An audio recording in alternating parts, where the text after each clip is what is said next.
Hello, everyone. Welcome to Catalyst Energies. My name is Dee. Thank you for joining me. I'm so grateful that you're here. I'm so grateful that I made it here. I'm definitely multitasking too much for a Friday morning before a camping trip. But that's kind of how it goes when you're trying to get out of town for the weekend. There's always lots of things to pull together.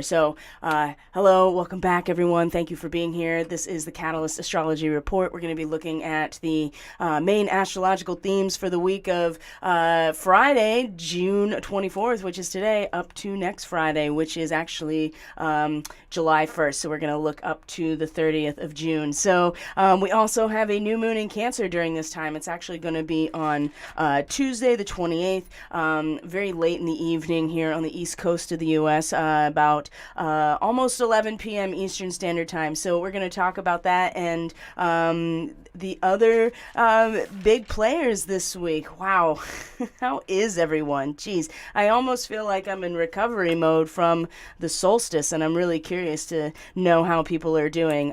It also does appear that the stream is buffering quite a bit, and so hopefully the audio is still good, and you don't really need to worry too much about the video buffering at this moment, because it's just my face, right? I just want you to see that I'm a human being and I'm here. Although you may not be able to tell the difference soon enough, and probably many of us have been hoodwinked by some measure of deep fake or CGI persona. Anyway, Friday morning musing. So we're going to talk about the astrology. This is what we do on this Friday show, is talk about the weekly astrology. We're going to talk about the new moon. Neptune is stationing retrograde also on Monday, actually. So we're going to have a Neptune in retrograde period. It's going to last until about early December is when it stations to turn direct again. So another one bites the dust, so to speak, of these large outer planets that are going to be retrograde for the summer. We already have Pluto here.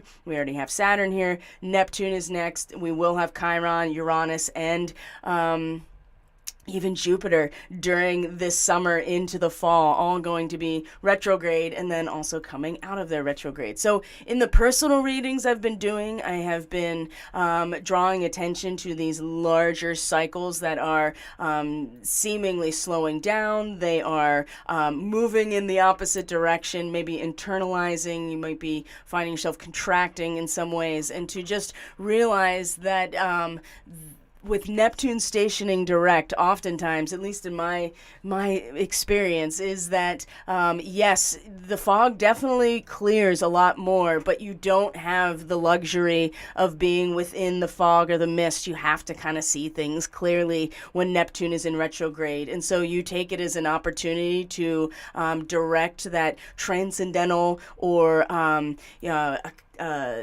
collective view as an inner spiritual experience of awakening and compassion and forgiveness and imagination and inspiration, all those Piscean themes that Neptune and Pisces represents. But also too, like I said, the illusion might evaporate away as the fog would also evaporate as the temperature rises. But there's also no getting around what you see very clearly in that moment. And so just keep this in mind as we are going through this retrograde time, leading us up to December, which will take us very close to the next solstice point. So if you've had any readings with me, especially in that time frame, or the cultivation reading, which is about this eclipse cycle that we're in, which is really demanding so much patience. It's already a waiting game when you are attempting to grow things and take care of them, nurture the soil, nurture the conditions, cultivate that little garden of yours. It's another thing entirely when it's related to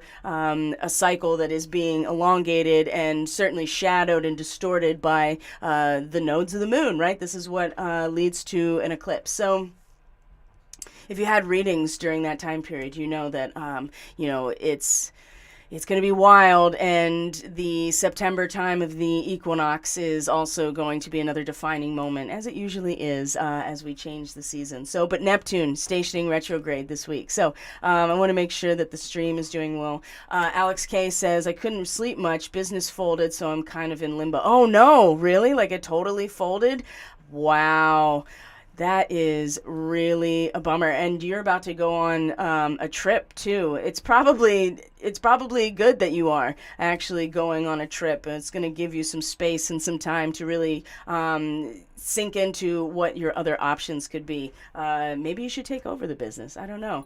Yeah, speaking of sleeping, geez, the Schumann has just been relentless with us. So let's. I want to show you. I want to show you that since we're talking about it, because what else is happening is that the solar observation data that we normally get, that is from Stanford. Well, Stanford's electricity is cut off because they are because of wildfires right now. And wow. So there's no solar data necessarily to speak of. We don't know what's happening on our sun. In fact, in spaceweather.com, they're like asking people for backyard telescope solar observatory like pictures, because otherwise they have no way of really seeing what the sun is doing, because their observational equipment, everything around it for solar observation at Stanford is not functional because the electricity is not available because of the fires. So I think that's really interesting, because we don't know what's going on up there, but we do know this is happening, right? The Schumann has just been blasting day after day, and somebody had mentioned, just burning us up inside. So every time this happens, I mean, sleep is either intensely vivid, the dreamscape. I found myself just waking straight up in some of these really intense blasts for no reason. And I also get this, watching the animals, right? People's animals are responding to it even more. When the magnetic field gets louder, it has an impact on everything that also has a magnetic field. And you can really see it in the animals. My cat is really sick. He had a really hard time. He's really struggling keeping food down. He also has supposedly immunodeficiency virus. Whatever it is, I watch him and know that he is experiencing the intense wave. So we've been just pummeled, and it's like burning us from the inside out in a good way. And you may have found that things are erupting, either physically, maybe they are radically changing, as Alex Kay had talked about, the business folding. So you may find actual physical eruptions. It might be things that are coming out in the astral or the dream state, or emotional. Maybe they are mental. Whatever they are, I mean, it's just like kind of, forcing it out, like an ultrasound, breaks up a kidney stone. It's the same. It's really, truly the same basic idea here in terms of vibration and resonance. And we're just getting pummeled. But what's interesting is that, as we look through some more of this space weather stuff, just to kind of anchor us into the magnetics and the energetics of the physical world here, because that's so much about what is the soul's trajectory currently right now, with the North Node being in Taurus still. And our moon actually is in Taurus right now this weekend. And so we even emotionally and intuitively, the inner waters of our own self are even having that connection now and kind of embedding themselves in the medium, right? So when we look at the Schumann, we know that this is part of our relationship to the planet. So what else is really interesting that I want to share is, the magnetosphere is not very dense or has a lot of pressure, right? It's pretty calm out there. If you check this out, like, there is very little pressure in the magnetosphere, and the geomagnetic disturbance is at a minimum right now. So we know we're not getting pummeled by solar wind at the moment, and there's not necessarily any massive flares that are also causing disturbance in the electromagnetic field. But the Schumann continues to amplify really strongly on a consistent basis. So whatever that is, it definitely feels like that we are part of it. And you can even see the KP index, it went down real to like nothing. And what do we know about that, at least at this point? That more cosmic rays are able to get in when the magnetosphere is displaying this level of calm and not a lot of pressure,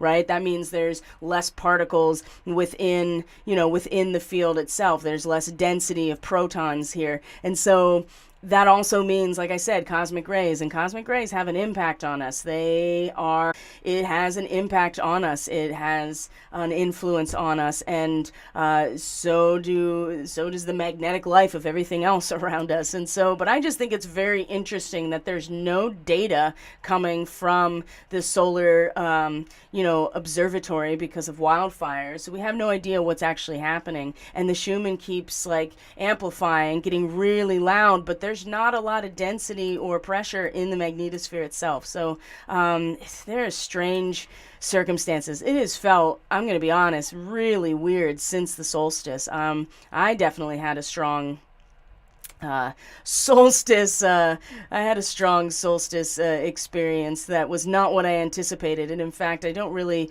relish the experience necessarily of having to, tap into the collective's energy. But that's what happens when you have a moon in the ninth house. A lot of times, you really do have the capacity to be almost like an oracle or a seer in the way that you intuitively connect to the larger pattern of meaning, and then to put 0 degrees Scorpio on top of that, trine the solstice, it was not, for me personally, it was a little too much. And in fact, it really actually rang very similar to what I'm about to share with you, which is the reading at the Starseed Ministry on Monday, right? The defeat and the disappointment, the Five of Swords at the heart of it, the Five of Cups as our outcome. We have prudence, or the sun in Virgo, the Eight of Discs that is the preceding factor, and what is surrounding it, an imbalance in the root or core of who we are, not being connected to our inner voice, being more focused on the duality, the dichotomy that is set up for us, the chess game that keeps us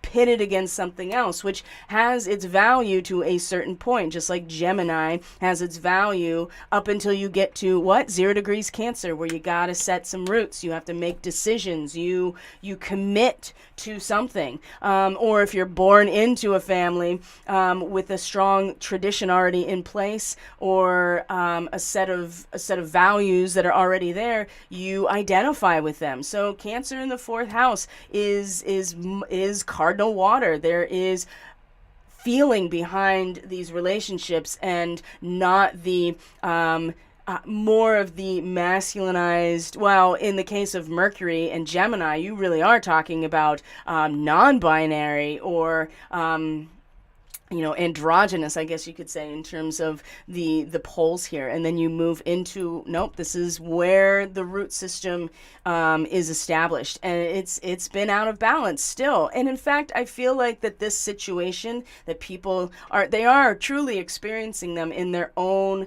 corners of their life, where something has come up and it has highlighted the balance or the lack of balance, and highlighted that the inner voice is not really making its way through all of the noise. But another opportunity to learn and to grow. And Cancer really is about, as a sign, growth. It's about inner growth, because the root system is growing downward. It is penetrating the medium in order to what?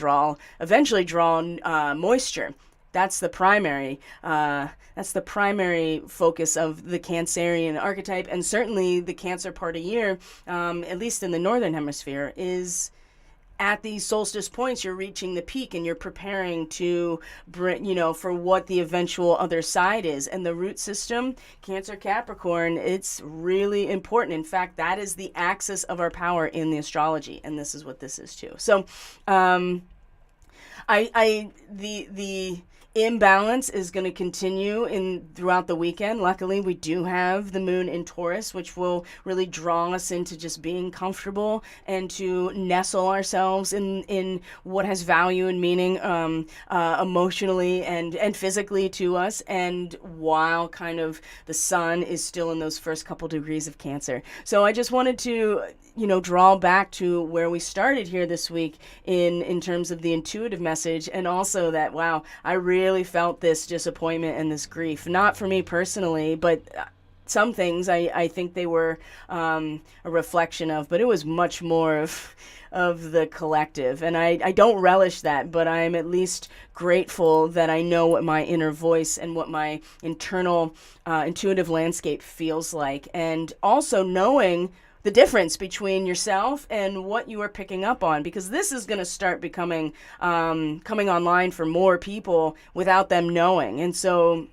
many people who are already in the healing arts, in professions that have to do with these types of modalities, are already feeling the nudge to start, moving in a new direction, or going in and discovering themselves at a different level now, in order, I think, to be able to, guide the others that have, for whatever reason, are still going through processes that are going to trigger their awakening, right? It's like having the rug pulled out from under you, and the trauma involved sometimes is the only thing that wakes people up. And Uranus meeting the North Node very soon. This definitely this summer is going to be a big part of that too. So taking us along our soul's evolution, but it's going to come at a shock, that's for sure. So I just wanted to share that with you guys. So I'm going to bring up the chart here, and then I'm going to check in with the chat and see what's going on over there, and maybe answer some questions, see if there's any additional. I love your comments, because everybody has such, is in such depth with what they're going on, and I really appreciate that about the Starseed Fellowship personally.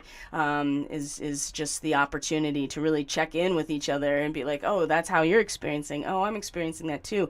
And then we start everybody starts growing and learning from each other. Sleeping is so awful. My feet are cramping up at night, which is so weird. My sleep is weird too. It feels like I fall into a void, but I do not rest well. That's maybe we all should start taking some pure sleep again, because especially if there's going to be more cosmic rays, because they really do just wreak havoc on all of the systems. I definitely feel like I fall into a void. I know that I'm traveling, but I'm not remembering any of it. Like I feel like it's a deep cleansing that I don't even have the bandwidth in my waking life, let alone anywhere else, to process it, but it's processing nonetheless, and I feel grateful for that. So let's get an idea of what the week has in store for us in terms of the astrology. So like I said, new moon on the 28th. This is a Cancer new moon. It is going to be square to Jupiter. So when we get to that point, I'll expand a little bit. Cancers, your new moon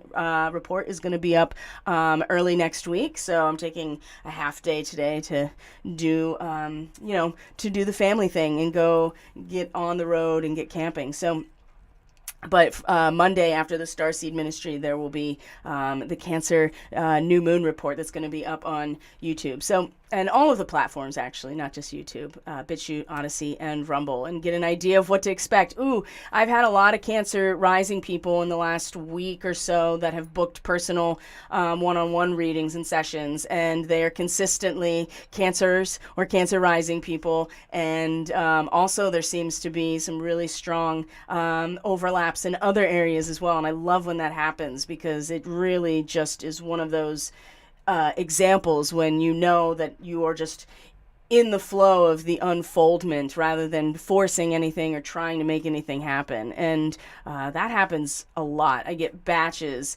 of readings. People have nothing to do with each other, no way to know that they have these overlaps in their chart, and then I get these starseeds that are in big chunks or pockets of people that have the same thing. And I'm like, well, this obviously is going to be a big deal to everybody. So Cancers, it's coming through. So we're gonna have we'll have a good report for you guys for this lunar cycle coming up. So today is the 24th of June. Boy, it has been quite a week. I mean, a lot really has seemed to happen, and in some ways I've gotten desensitized to the cycle of news and the political sphere and the governmental sphere and all of the chess game, right? The back and forth, right? And it has its place. And with the sun in Gemini this whole time, boy, we were really remembering, I think, what it was like when the North Node was there, and that was just like where we were just drawn to. We didn't even know why. Now the sun in Cancer, right? The dog days of summer, and being able to identify with the family, the home, your emotional identity, and the place where your character really develops. So this is still about the individual integrating, and again, it's about the root system establishing itself. So the first couple degrees of Cancer are an adjustment, right? There's a lot of justification. There is karmic readjustment. There is, in a plant, right? It is putting its energy towards root growth at that point. I mean, it's still doing its vegetative growth, but it's at this point in the plant cycle, it's really establishing deep roots and growing. And so this is what we're doing as well. But that means that the energy, again, is more in the yin, in the feminine, in the water and the earth, in the feels. And that can be really interesting when the sun is here and we are identifying with that. But the way that we do that is we identify with that container that roots us in the first place, that holds us and stabilizes. So home and family, your marriage, right? Your motherhood and the womb is part of the Cancerian element. Remember, it's the shell of the crab, truly, the chariot in the tarot. There's guardianship, protection, and the star Sirius and the star Procyon, which we're going to talk a lot about in the Catalyst Classroom this next month, considering that we're in Cancer season. But especially the star Sirius, I mean, these are in the zodiacal signs of Cancer, and both of them actually are in Canis Major and Canis Minor, so they're both in constellations too, these fixed stars, which are starseed markings, by the way, these two starseed positions of Sirius and Procyon, though it's going to be a big deal, especially Procyon this coming month.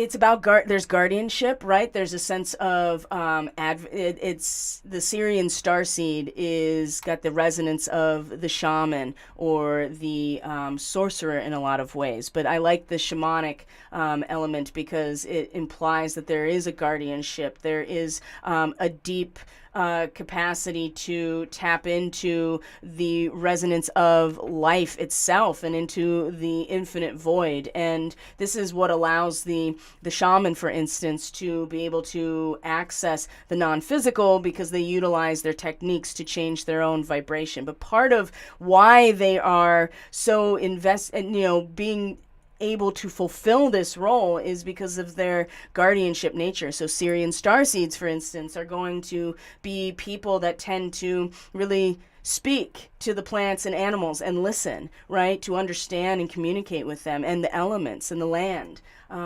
They tend to be the energy workers, the shamans, the grid keepers, right? And they are into the mystical arts in a lot of ways, and they tend to be very insular. So if you're a Syrian starseed, then you know what I'm talking about, because you have a tight group of friends, right? And there's the Cancerian thing. There is an enclosure that holds for protection as well as for nourishment, so that the life inside can what? It can grow. And so we grow in these containers, whatever they are for us. Home of origin, our family of origin, our current family unit, our inner life, our private life, where our power comes from. This is identity. Patriotism is a big part of the Cancerian archetype as well, and tribal identity, clan identity, something that emotionally holds everybody together and holds each of us personally. So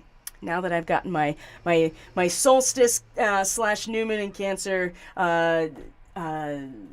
explanation out of the way, we'll get into the actual astrology now. So, because it does take an adjustment, right? Because Gemini is mutable air, right? It's just this endless realm of ideas that you can conceptualize. When you have to put a root system down and you have to be contained, there's something there, you don't have the same expansion as you would when it's just an unlimited realm of ideas and thoughts and concepts, which is the realm of the magician. But what is that without the space in which to create, which is the Cancer archetype, which is the Syrian starseed, which is Isis in the Egyptian mythology. So we could go on and on. But as Alan Watts has said, God is a black woman, and I think it's really talking about the divine feminine nature of Cancer and the infinite space in which to create. So, one of the things that I really noticed about, well, besides that the moon is in Taurus this weekend, so we have Venus now in Gemini. Mercury is full steam ahead in Gemini, in his home sign of Gemini. Mars is starting to, and has been for the last week or so, is really starting to activate the Andromedan starseeds, hitting fixed stars along the way into Aries, and will into Taurus of all of these, the Andromeda constellation. So, and Jupiter in Aries as well, which is going to be square to the new moon, as we're going to see. So, the thing that really stuck out, besides the moon being in conjunction with Uranus today, right, at 17 to 18 degrees, right, it's like a woman airing a bag out of an open window, right, like we're airing and purifying our own ego consciousness, right. This is where Uranus is right now, is just airing out the bag, and the moon, I think, is going to make it a very personal, possibly very, it might feel a little erratic or emotionally frustrating. We may find ourselves kind of being forced into doing this in some ways because of something that we can't control for. I know for me this morning, certainly, it already kind of started with just like, cat sick and this and that, like multitasking. But in the end, it's kind of almost pushing you into a position where you are identifying, like what needs to go here and how you can clear your mind. And that's a big part of it. I think clearing the mind by clearing the inner self with this moon in Uranus. But this Saturn Lilith trine here. Lilith is 25 degrees of Gemini. This is getting into... This is still Orion starseed territory, and in a trine to Saturn, which is connecting to a number of positions in terms of fixed stars and constellations. But in terms of starseed stuff, this again is a big connection to not only Orion, but is in a square to the Pleiades. So what I think is speaking of expansion and pruning, there's an element of pruning here that is part of that is really fundamentally balanced here with where Saturn is, that now it's in retrograde, going back over this old territory of where it's already been in Aquarius, is the results of being able to transmute our emotional energy rather than just be in the throes of it. And this has not been easy. It has been really, really relentless, because it is just, the brick wall is now inside of us, right? And we are each, time is slowing down and things are getting more contracted or dense, but a lot of people truly are cracking under this pressure. And I feel like we did talk about this at one point. I feel like that I may have mentioned it in those words, but it's becoming more clear that is part of what's happening. And there's intentional creations and productions and structures that are helping this along, right, as an outcome that is maybe desired by some people, but also too, just as a result of the natural cosmological clock here, is that the pressure is increasing and is turning in on itself. And what happens, as far as we know, right, who knows how much astrophysics may change, and it probably will, right, it's in the midst of changing right now. But the idea here is that a star will collapse under its own gravity when there's not some measure of energetic output to balance it out. So it's the same idea. So there's something here about the pruning, where Lilith is that deep self-preservation part of ourselves, something that doesn't rationalize or find logical connections, and is really staunchly rooted in self-preservation, survival, and truly the pure human element here. There's something here about pruning, right? They're cutting back the wild expansion of the mind. And please, I think this is important to take this trine to heart right now, if you haven't already, because I think it is really allowing for us to we can either do it consciously and kind of align with this part of ourselves that sometimes we do things and we don't rationally understand why, but there's something deep inside of us that knows this is what needs to happen, and we will live with the consequences. But also too, if we ignore this, it comes out. And a trine doesn't necessarily mean good. It just means that there's no conflict between these two energies, and there's nothing there to move it around or to activate it. It's just supporting each other. So that's the other part. If you ignore Lilith in the chart, she will say what she has to say, and you may not like the prune job that she does when she comes whacking through with a machete, because there is just too much here that is bearing down on wherever Saturn is in your chart. So I would really, this is really standing out to me. And at the same time is in a square to Neptune. So again, Neptune is just like, no, everybody just do whatever. It's so dreamy and watery, and we're still, oh my God, it's so close to stationing that I feel like every delusional, every possibility, regardless of its reality or its imaginatory properties, whatever you can identify in this realm, regardless if it's real or propaganda, I feel like it's still just like, it's the Neptunian influence. It's gonna be a rude awakening, and I've had people use that word or that phrase very recently with just, again, certain things in their lives that they were like, whoa, I had no idea it's gotten this bad, right? Based on interactions that have made way into their life. So out to sea. And Lilith's just like, all right, well,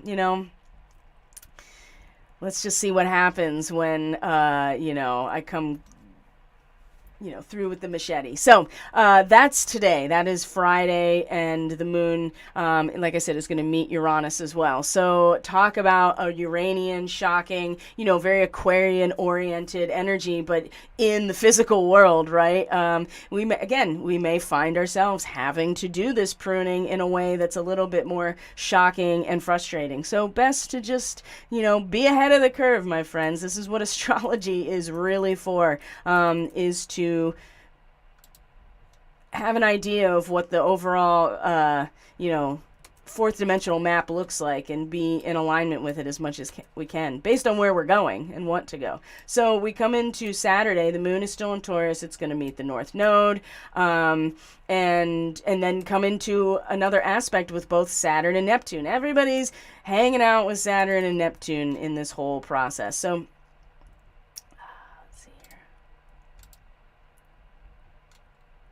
and it's going to be the moon. So the moon is hanging out with Saturn and Neptune in completely different, in different aspects now, because the moon is still in Taurus. And in fact, it is going to meet the Pleiades. Look at that. So the moon meeting the Pleiades, 24 to 25, and 25 to 26 degrees Taurus, is going to be this beautiful moment of feeling so connected, so much like harmony with the world around us, maybe a sense of real communion with the natural world, with anything of value and meaning in our lives, right? That we identify is there's going to be this idealism, I think, and an open heart chakra, right? Real balance here. Also in conjunction with Algol, and as we know in fixed star astrology, Algol is the head of Medusa and is truly like one of the worst stars in the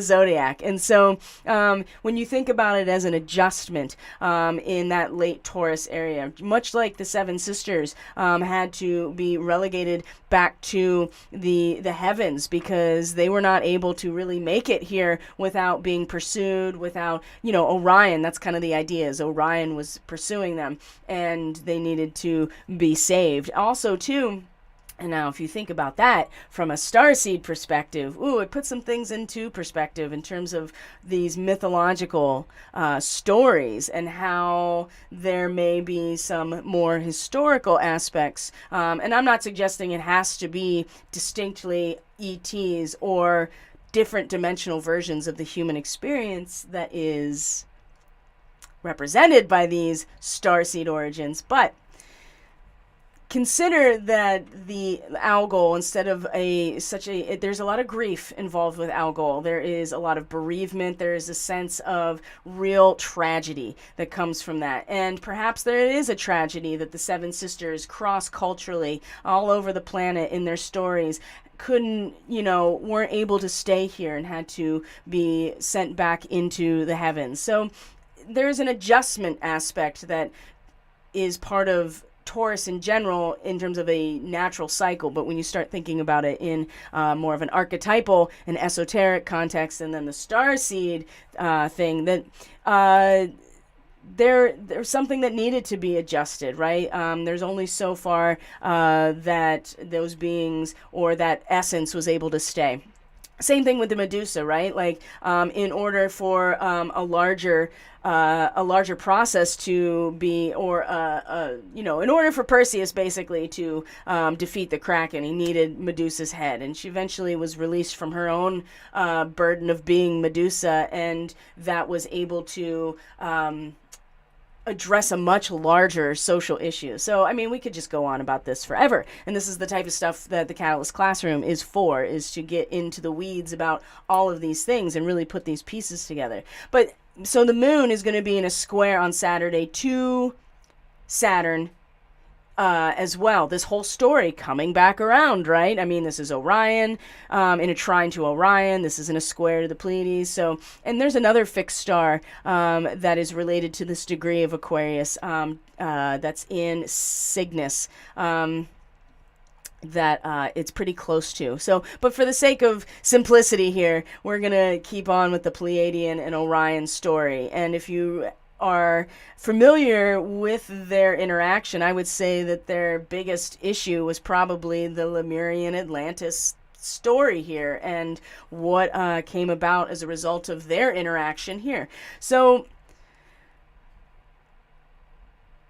we want it to be a very peaceful, serene adjustment with the moon in Taurus, right? We barely even notice that it's happening, right? It's just like, it's just our water seeping into the soil, and in order to later be utilized by the growth of consciousness and form. But it's the square to this retrograde Saturn that is just like, no, like this is much more of a conscious and intentional effort. And in fact, there is a lot of responsibility that's going along with this that we are going to really struggle if we try to avoid it. The sextile, though, to Neptune at this point of 25 to 26 Taurus, I mean, is really about that adjustment. And we can, when we identify more of the spiritual journey being individual to each of us, which is where really Neptune is still sitting, which is that everyone is going to follow their own pathway when they come into a new creative form of self, right? This is the message of Neptune right now. So I feel like in a spiritual sense, or in a spiritual sense, and your soul's connection and your spirit's connection to humanity, to all of your incarnations, whatever to compassion, to unconditional love, or to the mystical unseen, that is also Pisces as well. I think that the adjustment can really find a place to go with Neptune, as opposed to Saturn, that is like this taskmaster about like, okay, so how are you going to be able to transmute these energies when they are so intense that people may be seriously losing it? And they are, and they will continue to do so. And that can be solely a function of the magnetics of the planet and the solar system changing and the galaxy. But there's also, like I said, there's also other created mechanisms to help that along. So, but to the spiritual journey, the journey or the pathway of the soul in its own unique direction as part of the impetus of life to evolve in general, I think is really going to help this. So these are ways that we can think about these things as we go through the weekend. And the moon will have already met with the North Node that is now at 21 to 22 degrees Taurus and opposite the South Node. So this is great because this is about a white dove over troubled waters, right? That there is part of the Taurus archetype as well is to have like real faith and to be open and ready to receive the message from source, from nature, whatever, to with your own individual self. That there is help on the way, right? That there's hope available. There's peace here. That's going to be something that is, again, really important to tap into with the moon meeting her own north node, right? About the soul's journey as we embark on such an interesting weekend of adjustment and possible tragedy. And I'm not trying to minimize that possibility. Chiron in Aries is not, and Mars here, it's just not making it easy. And Jupiter, of course. I mean, there seems to be a pretty strong correlation with all of those players and the things that are happening on that level. So when we move to the 26th, which is Sunday,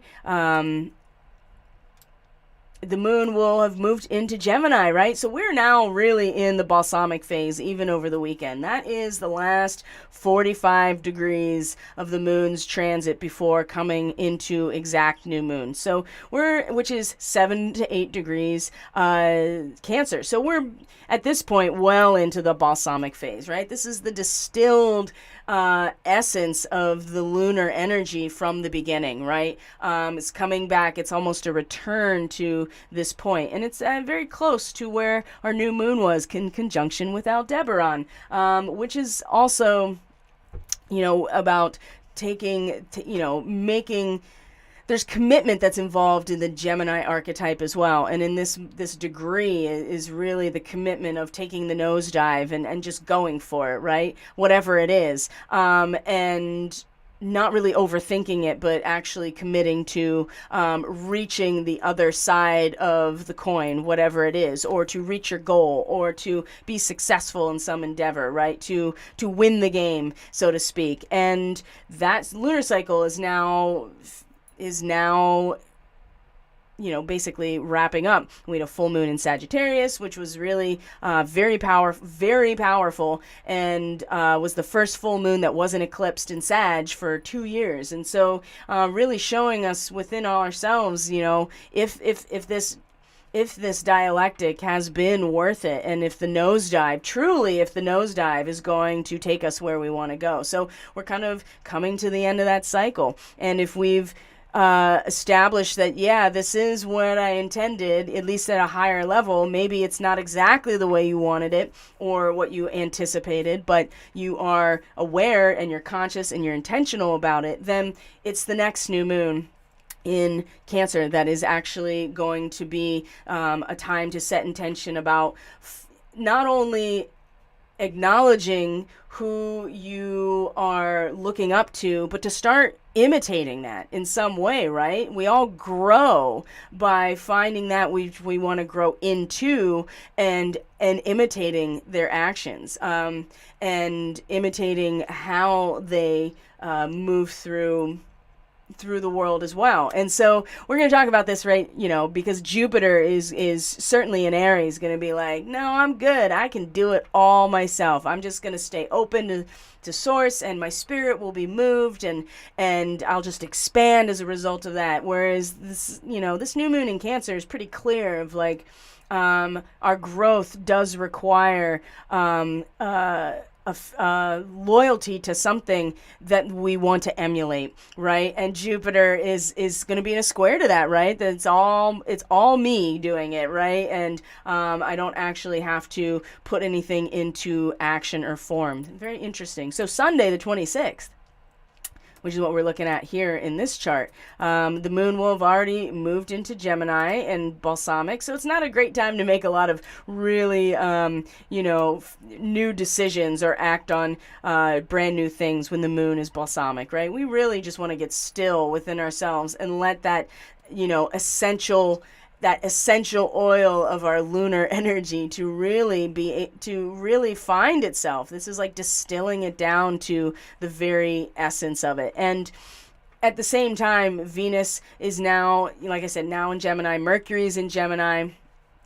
And Lilith has now moved into Cancer at this point. So there's not anything that's like really mind blowing so much as there's, the moon's going to make, it's going to meet Venus at one point at, let's see here, 4 degrees of Gemini, which is really, again, I think going to pull us back into a place within our feels, both bodily and emotionally, of what it's like and what it was like before we got caught up in the duality of our own of consciousness, right? A pre-intellectual state that is still instinctual and still feeling based. This Moon Venus conjunction is going to be kind of a nostalgic feeling on a Sunday, and I think it's really because boy, it was a lot. I remember when we didn't, when it didn't have to be this intense, right? And there's something to be said for that too. I think that that's nostalgic feeling coming along. And then the moon will be in a sextile to Jupiter, actually. Before the new moon, where they'll both be in a square to Jupiter. So this sextile is actually important because Venus and Jupiter are going to have this sextile exactly during this week. So it'll have a lot bigger and more powerful impact. So in this moment, though, with the moon, it's this impression, this internal, psychic, intuitive, sensitive impression of what it means to revolt against the imbalances that are inevitable when you start coming into consciousness. When the human consciousness starts to grow, there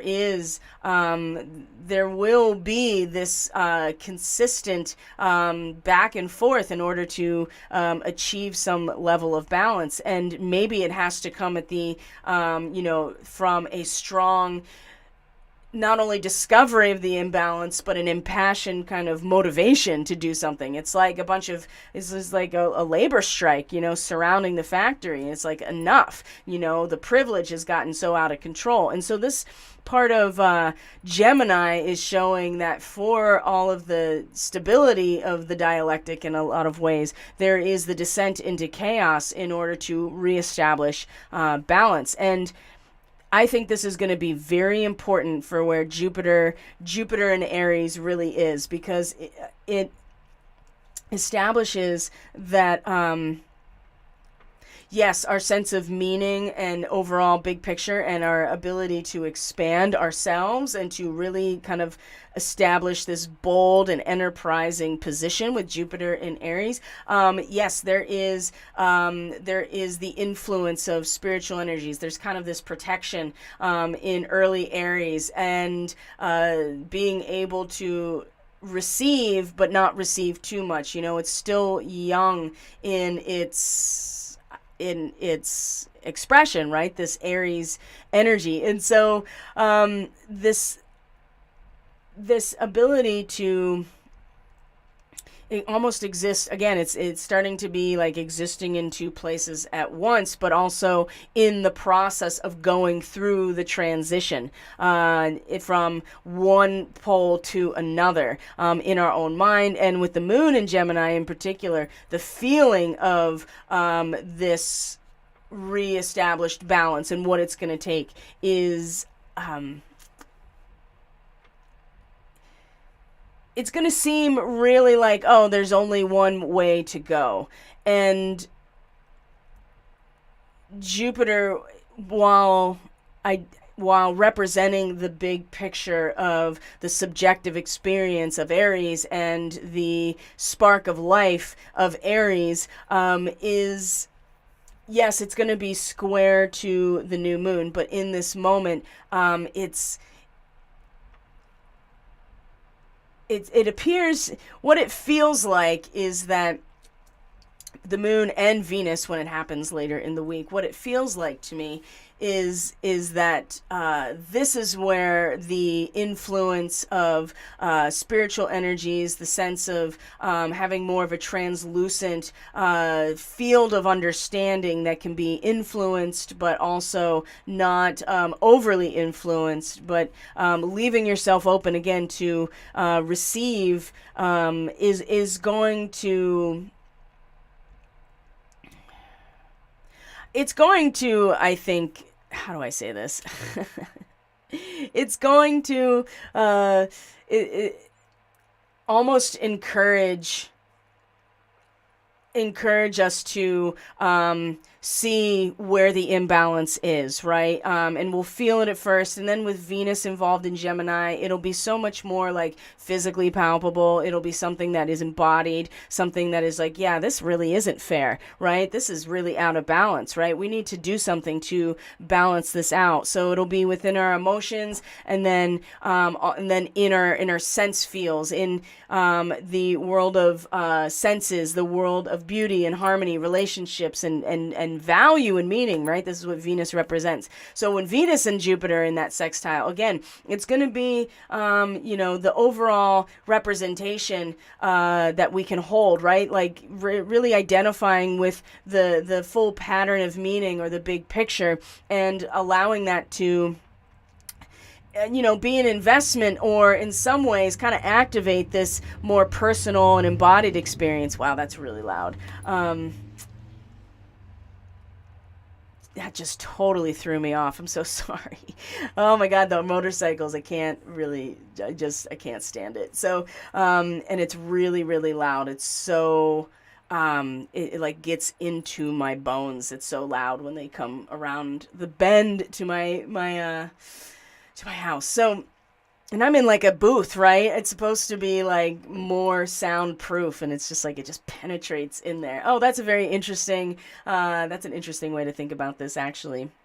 And I just get the sense here that as we are being kind of influenced in the big picture, it's going to then activate or have a harmonious kind of connection here with this sense of like, oh, things really aren't, they really are out of balance. And I never really felt it like this before. And I think that there's going to be multiple experiences of the week moving forward. So let us move forward, shall we? And really wrap up this report for this week. So the 27th is Monday, and the moon is at this point is going to come into Cancer, and then we come into the 28th, which is the new moon. And it's, like I said, it's going to be much later in the day. We're looking at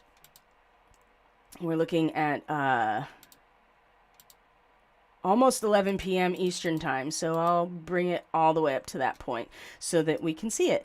And like I said, here it is. It's moon, sun, black moon Lilith is right here, also in Cancer, square to Jupiter. Mercury, or Venus, that is when Venus is going to be sextile to Jupiter. And then we see that Mars and Saturn are also in a relationship because they're going to be in a sextile to each other. So what is interesting about all this, and at this point, Neptune has already stationed retrograde, which is actually happening on the 27th. So what's interesting is we're going to find that even if we go back a day, what we're going to find is that Mercury, Venus, and even Mars, see that these are the three personal planets, so to speak. They are all going to be having sextile relationships with these larger outer planets or objects. And so Mercury sextile Chiron, we're going to have Venus that's going to sextile Jupiter, and then we're going to have Mars in a sextile. Even the moon is making this connection with Saturn,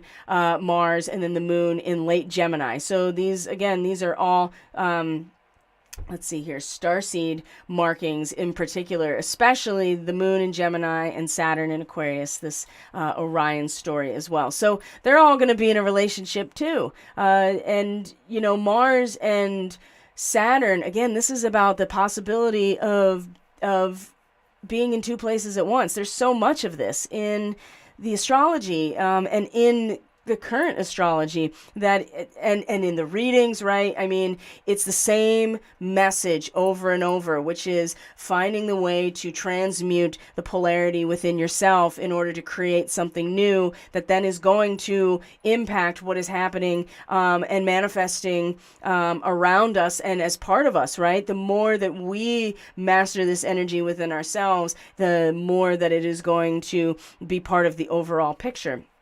So we're learning right now with Saturn in Aquarius still in its retrograde, really getting down to the nitty gritty of it and really being challenged. And so Mars in a sextile conjunct the asteroid Eris, or dwarf planet, excuse me, Eris, right? The goddess of chaos and discord. With Mars in the sextile, it, just keep in mind that Mars and chaos together at this point, it's just going to infuse the situation with, it's going to literally be like, here, let's roll the golden apple in and see what happens. But knowing that in that process, it is, yes, providing a moment of awareness of your own bifurcation, which then almost right away is like, oh, this is how I transmute this energy, right? And it's part of the conversation with Saturn as well. And again, we go back to that pruning aspect, so the emotional pruning, and that is more personal because it's the moon and not Black Moon Lilith. This is something much deeper that connects us to something much more than just our own inner self. But our own inner self now, the feels are like, okay, what needs to go? What do I need to cut back? What is wildly expanding here that is keeping me from directing my energy exactly where it needs to go, which is in the process of transmuting my emotional energies and not getting, so influenced by them that I break, right? And these are just potentials, right? What we do is truly up to each one of us. And like I said, but Mars and Eris here. I mean, this does seem very chaotic, but it also seems like a great opportunity, again, to really be able to stay on task with what Saturn is providing here. So Mercury and Chiron also in a... they also are in a sextile, and with Mercury in conjunction with Rigel, right? The front foot of the Orion constellation. So this is really putting the mental energy way forward. And 16 to 17 degrees Gemini. Oh my gosh. It is escaping me right now in terms of Sabian symbols, but it also is the sextile with Chiron. Again, is just being able to utilize the dialectic, right? The duality of Gemini, even, especially with Mercury, like really mastering this, the master of this realm, is going to, I think, bring us out maybe of bring us out of some sort of funk that we're in, or some sort of old identity. It was just like, well, I only can, there's this sense of like, I have to create this within myself. And we do, excuse me. But it might be out of almost like a narcissistic and kind of conceited, like, I don't need anyone else, and I'm just gonna do this within myself. With Chiron involved, I mean, I assure you, it's gonna be a way that it's gonna be a way that we don't have to face ourselves. And the sextile from Mercury, I think, is absolutely like at least having the mental capacity to face ourselves and with a little bit of emotional detachment here, like not getting caught up in the emotions of it, or even like the fire aspect of it, but to be completely rational and empirical about it with Mercury and Gemini like this. So there's a lot of things that are going to help these larger patterns that are making connections to the personal planets that then lead up to this new moon in Cancer here, square to Jupiter, which is that we can't entirely get away from the process of our own individual growth and identifying those that represent what we want, who and what we want to grow into, and start practicing, right? We have to start practicing. We have to start emulating, right? It's not so much fake it till you make it, but identify what it is that you want to grow into and start doing those things, right? And this is just setting the seed, setting the tone, planting the seed with this new moon. And with Lilith involved, it's really strong here. Like, this is part of something that is anchoring us even deeper to our human soul as a whole, and something that is timeless within us. again, Jupiter here, it's one thing to have the big picture and be in like our bubble and letting things in, but also having our boundary, right? This is really important. But this also suggests that eventually we have to kind of break through the barrier and actually start acting and bringing it into the form instead of just being in the potential of it, right? Or within ourselves. And there's a real strong, a lot of people are feeling the insular kind of pulling in, and it's important to realize where your energy and sovereignty comes from and your potential for life and creation, but you don't want to get so caught up in that you can't break out of that and start to actually bring it into the world. And that's what this new moon really feels like it's about, is starting to emulate that which we want, like truly, right? That we want to grow into. Maybe we need to go sit at the feet of the Buddha or Jesus, so that we can really start to step into this role, because it's just, growth happens along, it's not a spontaneous thing that happens all at once. Growth and the way that nature unfolds, which is very much related to Taurus too, follows a protocol, right? You don't skip stages or anything like that. And it's triggered by cycles and seasons and things like that, just like we are. And we got to start somewhere. And I think that we eventually have to step out of our comfort zone here and all of the potential and actually start acting, right? Like the person or the people we want to grow into. And I think this new moon is a big part of this. And I'm excited for it. I think there's a lot here to support us, but Neptune stationing retrograde, it's going to be a big rude awakening for a lot of people, and for others, it's going to be finally,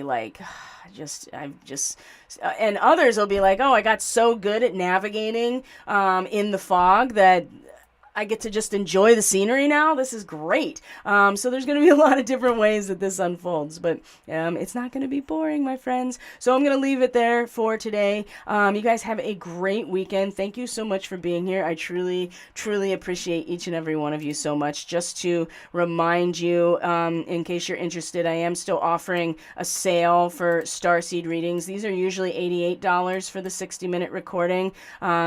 So I'm offering a 25% discount right now. I also usually almost always request that you either know your natal chart really well or I've read it for you, because so much of this hinges on understanding your natal chart. But I found that right now, people getting plugged into their starseed origins is turning out to be really important. So even if you're not entirely sure, but that you're having experiences and these starseed origins are part of your story, this is an option. So you can go to catalystenergies.net, it's in the description box below, and you can book that reading right from the website. So thank you so much for being here. I truly appreciate each and every one of you so much. I'm going to check in with the stream real quick too and see if anything has come up. Megan says, major news this AM. I'm emotionally overwhelmed in a good way. The tide is turning for sure. People will wake up when they see the chaos that will come from this. What are you referencing? Other than, well, there's a couple things that have dropped since yesterday too. So I'm just curious what I've missed in the process of giving this report and spending most of the days talking to plants and cats. Yeah, that is so much what I do.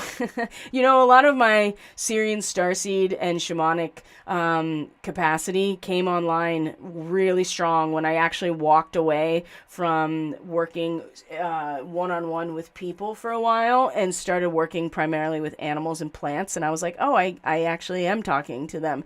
I had no idea that I was until I was, buried in it. So sometimes it's really good to take a break and do something different to have a new capacity come online. So that's another thing the Starseed reading's good for. It looks at your progressions and what Starseed origins are activating that are time released, right? That's so cool.